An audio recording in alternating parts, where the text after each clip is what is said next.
आहेत तितकंच महत्त्व सामाजिक जीवनात सुद्धा आहे काळाराम मंदिराचं।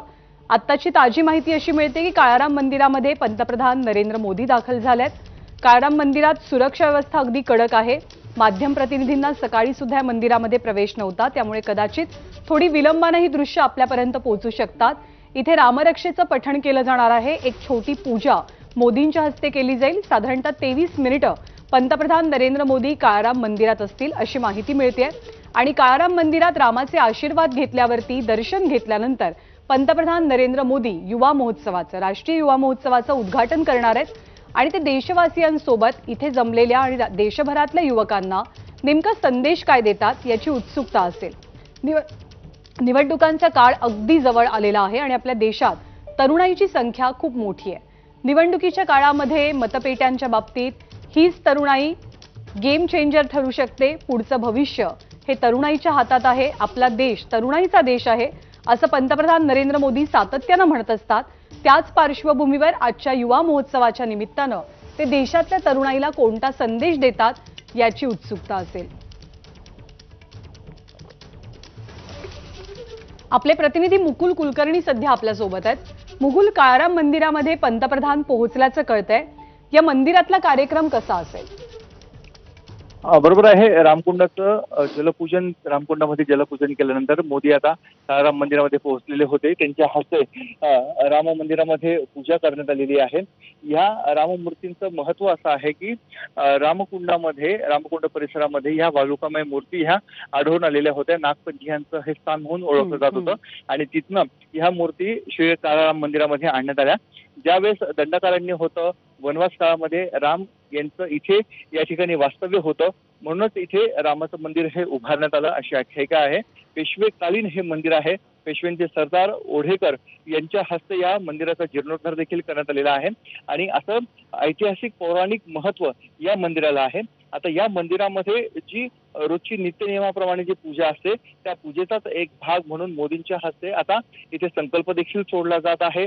एक राष्ट्र हे विश्वराष्ट्र बनावं, विश्वामध्ये याची गणना व्हावी यासाठीचा एक संकल्प असणार आहे। सुदृढ राष्ट्र बनावं यासाठीचा एक संकल्प असणार आहे आणि श्री रामाची पूजा देखील केली जाणार आहे। त्यामुळे एकूणच धार्मिक दृष्ट्या या आत्ताच्या पूजेला आता मोदी हे मंदिरामध्ये आहे याला अनन्यसाधारण महत्व आहे। थोडंसं थांबवते कारण काळाराम मंदिरामध्ये मोदी पूजा करत असतानाची दृश्य आली आहेत। पुन्हा एकदा आपण ही दृश्य बघण्याचा प्रयत्न करू। महंत सुधीरदास जे मुख्य पुजारी आहेत काळाराम मंदिराचे, त्यांच्या हस्ते मोदींना पूजा साहित्य पूजा सामग्री दिली जाते। या पूजेला विशेष महत्व आहे कारण मोदींनी आधीच सांगितलंय की रामललाच्या प्रतिष्ठापनेसाठी त्यांनी संकल्प सोडलाय, अधिष्ठान केलेलं आहे आणि 11 दिवसांच्या अधिष्ठानाची सुरुवात काळाराम मंदिरापासून होते। नासिक में है और अब से कुछ ही देर में प्रधानमंत्री 27वां राष्ट्रीय युवा महोत्सव का जो कार्यक्रम है उसका उद्घाटन करते हुए नजर आएंगे।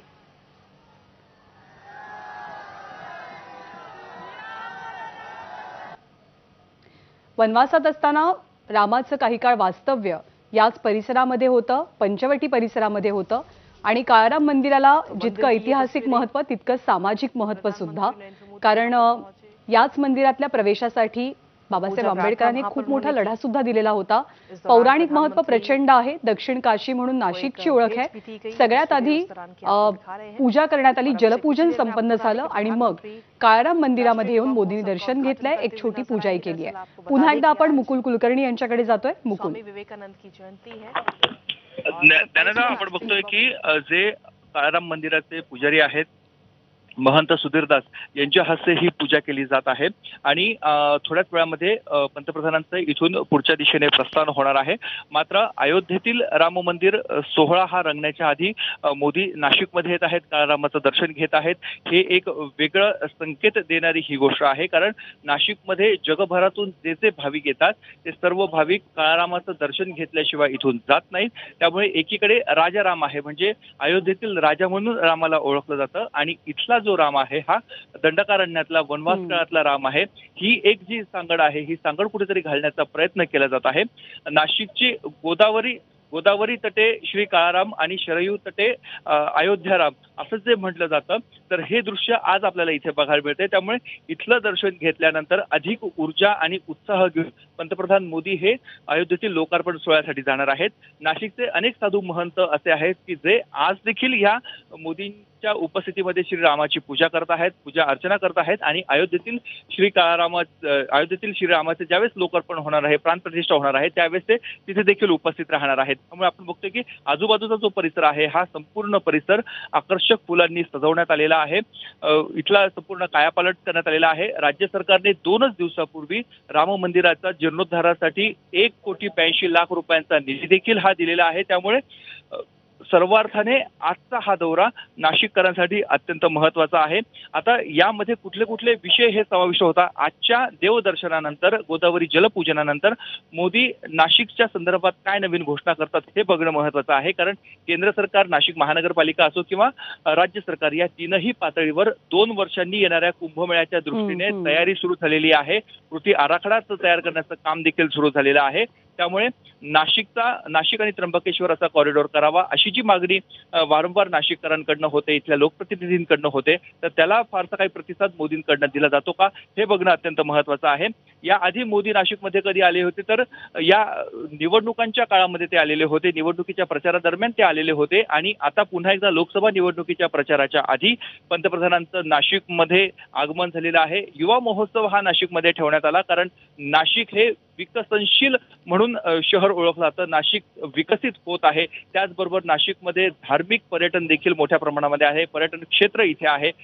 वाईन उद्योग इथे मोठ्या प्रमाणामध्ये, औद्योगिक क्षेत्र देखील इथे मोठ्या प्रमाणामध्ये आहे.